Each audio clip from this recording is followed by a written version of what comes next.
Tahun ini tahun terbanyak aku traveling. Belum berakhir aja, tiap bulan tuh minimal 1 sampai 2 kali aku traveling. And ya sebenarnya capek sih, tapi setiap ketemu berbagai content creator atau business owner di berbagai negara, masalahnya tuh cuma satu. Pertanyaan paling banyak yang aku dapat, gimana sih cara transfer duit ke luar negeri dengan cepat? Karena aku ya kerja juga di industri kripto, jadi mereka pasti nanya kayak gimana sih caranya?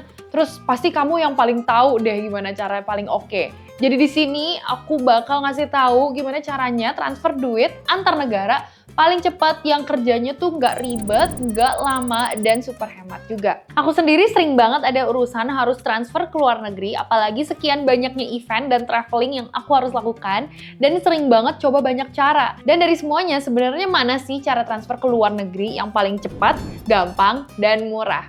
So let me spill you, and this is for you content creators atau business owner atau siapapun yang mau transfer duit ke luar negeri. Jadi aku cobain sendiri 3 metode yang paling sering dipakai, mulai dari yang paling umum sampai yang paling efisien. Dan ini dia rankingnya, plus lengkap dengan positif dan minusnya dari cara masing-masing. Cara pertama, paling umum, transfer lewat bank. Ini cara paling umum karena tinggal buka aplikasi banking, masukin data penerima, dan kirim aja. Mungkin kalau misalnya kalian nggak pernah transfer pakai bank, itu lumayan beda banget. Karena kalau kita bandingin transfer ke dalam negeri dan transfer ke luar negeri itu beda banget di biayanya. Kalau di dalam negeri, transfer ke sesama rekening di bank yang sama itu nggak kena fee. Dan bahkan kalau sekalinya kalian harus transfer ke antar bank, paling kena BI Fast aja 2.500.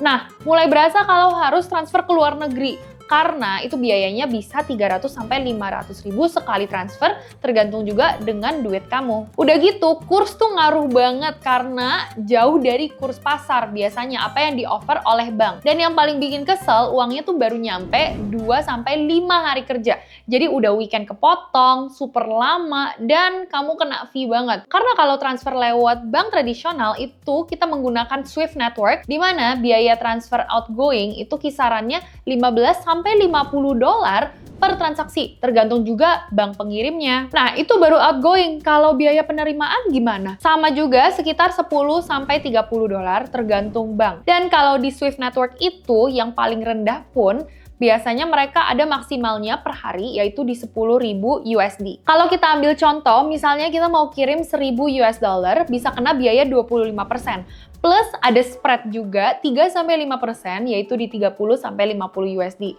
Jadi total biaya bisa sekitar 60-75 USD atau sekitar 900 ribuan sampai 1 juta. Nah, keuntungannya apa? Of course transfer bank itu paling familiar dan bisa pakai bank yang kita udah punya.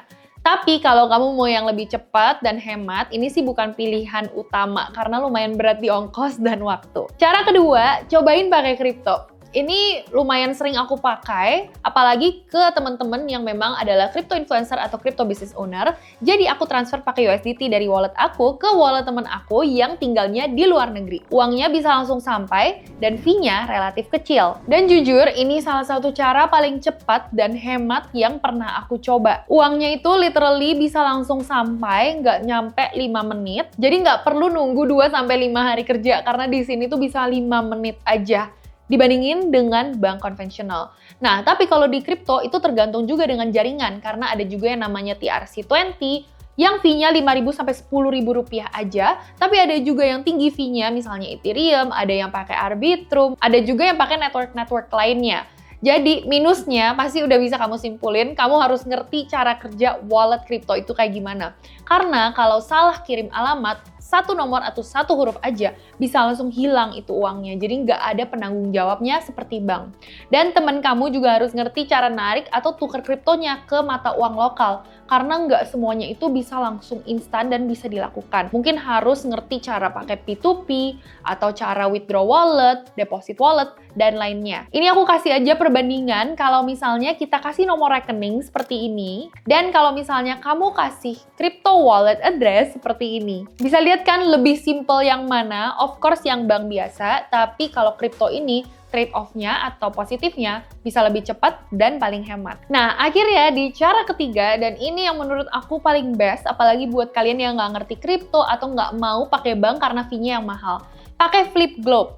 Nah, Flip itu aplikasi pengiriman uang dari Indonesia dan mereka punya fitur khusus untuk kirim uang ke luar negeri. Aku udah coba sendiri, bisa kirim ke Malaysia, ke Singapura, dan ke beberapa negara lainnya. Dan proses kirimnya itu gampang banget. Cuma perlu masukin data penerima dan nominal aja. Sesimpel itu. Biaya transfernya juga cuma start dari 20 ribuan aja, jadi jauh lebih murah dibandingin bank konvensional. Bahkan untuk transfer pertama tuh bisa dapet diskon sampai 100%. Bayangin gak sih, no fee at all. Jadi offernya tuh lebih bagus daripada kita transfer lewat kripto. Kursnya real time dan transparan, jadi kita bisa langsung lihat berapa yang akan diterima dan berapa yang dikirim.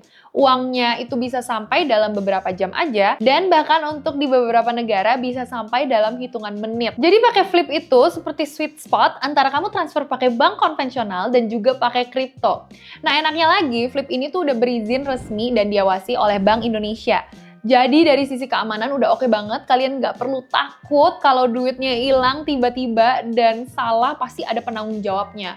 Jadi kalau disimpulin, bank itu aman tapi mahal dan lama, kripto itu cepat dan murah tapi lumayan ribet dan butuh skill ekstra, dan bisa jadi resikonya tinggi. Jadi buat yang awam tuh aku nggak terlalu rekomen sih pakai kripto, apalagi yang baru pemula. Nah, yang terakhir untuk Flip Globe itu tuh paling menurut aku masuk akal karena gampang, cepat, fee-nya murah, dan juga hemat. Jadi kalau kamu mau sering transfer ke luar negeri untuk keluarga, kerjaan, atau temen, bisa cobain juga pakai Flip Globe, dan linknya udah aku taruh juga di deskripsi di bawah, tinggal diklik aja. Jadi gimana setelah mengetahui semua ini, apakah kalian bakal nyobain transfer duit pakai bank transfer, kripto, atau Flip Globe? Kalau menurut aku tergantung dengan situasinya masing-masing dan tergantung juga dengan preferensi penerima dari uang kamu. Jangan sampai duitnya itu nggak bisa dicairin. Thank you udah nonton sampai akhir video dan semoga video kali ini bermanfaat buat kalian dan apalagi untuk kalian yang sering dealing atau transfer duit ke luar negeri. Jangan lupa subscribe ke channel aku untuk informasi menarik lainnya tentang teknologi dan inovasi.